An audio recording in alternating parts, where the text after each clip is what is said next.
सृष्टिर आद्यधन्य ओम चिरवंदनीय माँ भारत माता डॉक्टर जी श्रीगुरु जी आज आम जहाँ उपस्थित अच्छा राधाकृष्ण जी समस्ते की मोर कोटि कोटि प्रणाम।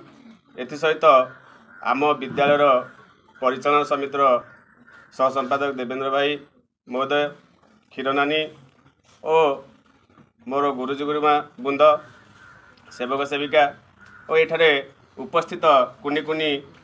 छात्र छात्री बुंद मु तम मानक तीनटा कथा कहबी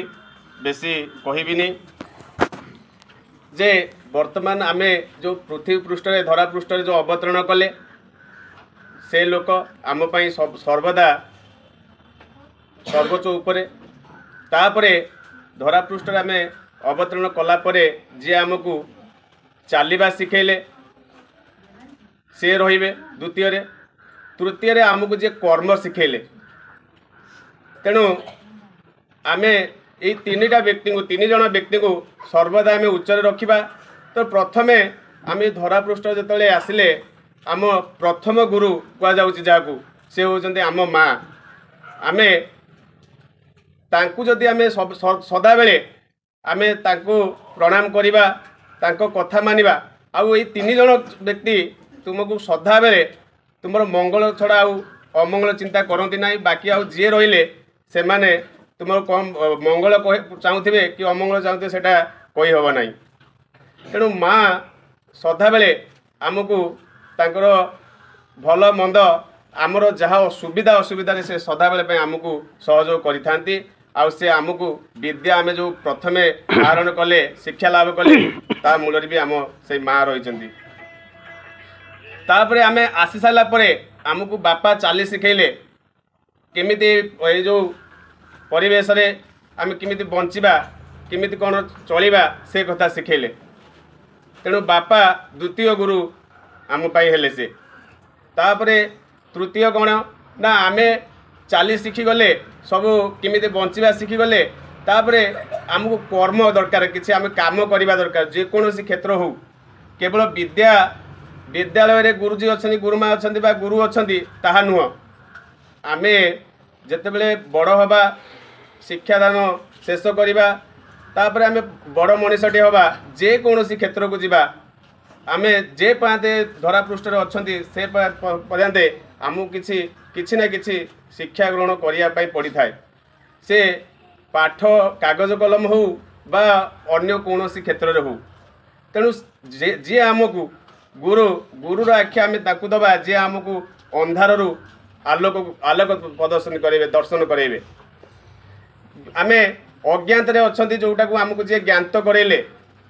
तेणु को से विद्यालय क्षेत्र में हो बा आम जो कौन कर्म आम कार्य आम कर्म करोसी क्षेत्र में आम कम कर भी आम गुरु बिना आम कौन काम करिपरिबा नहीं अधूरा होकर रहिबो से जेकोसी कार्य होना कहीं। तेणु गुरु सदा बेले आम पाई महत्वपूर्ण व्यक्ति जे कि आमे तांको सदा सर्वदा तांको कथा आउ तांकर जहाँ आम पाई उपदेश अच्छी जदि आमे सुचारू रूपे मानिबा ताहले निश्चित भावे जेकोसी क्षेत्र हो केवल विद्या क्षेत्र नुह जेकोसी कर्म क्षेत्र हो आमे निश्चित भावे सफलता हासिल करिबा नहले जदि आमे तांको अवमान करिबा ताहले आमे से स्थान रे पहुँच पारिबा नहीं विफल हवा।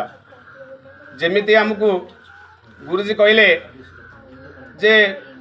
व्यासदेव कथा कहले तांकर जो छोट छुआटी को गुरुंकर सम्मान देवा से व्यासदेव बहु ज्ञानी गुणी व्यक्ति बहुत तांको पाखरे अगाध ज्ञान शिष्य लक्ष लक्ष शिष्य तांकर थिले से तो सबू किसी जानी किंतु सामान्य गोटे जिनस जानी नथिले जोटा कि से निजको क्वचित मन करिकी से सेटा शिक्षा चेष्टा कले आउ परवर्ती समय भी मध्य से जाइए शिक्षा ग्रहण कले शिखिले आउ शिखिला परे तांको ठारू जहाँ आशा करुले तांको बापा पूरा भूल आशा करुले लास्ट को से तांको गोड़ तले पड़े जे मु आपन को भावुली अलगा हेले आपण हेले सतु सत आपण महान आउ महान विद्वान व्यक्ति जे कि गोटे छोटिया बालक को गुरु बोली भाविकी तांको गुरु आसन में ये कले शिक्षादान मैंने बसाइले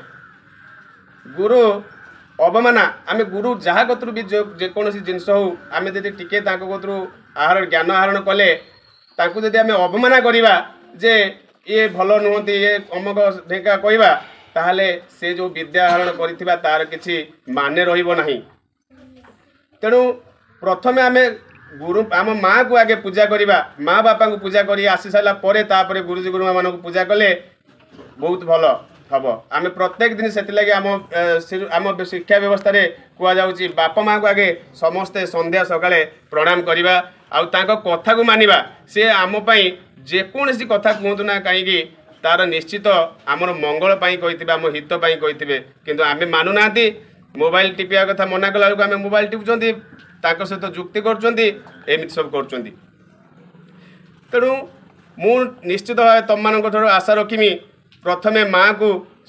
कथा मानिबा माँ बापा को कथा मानिबा संध्या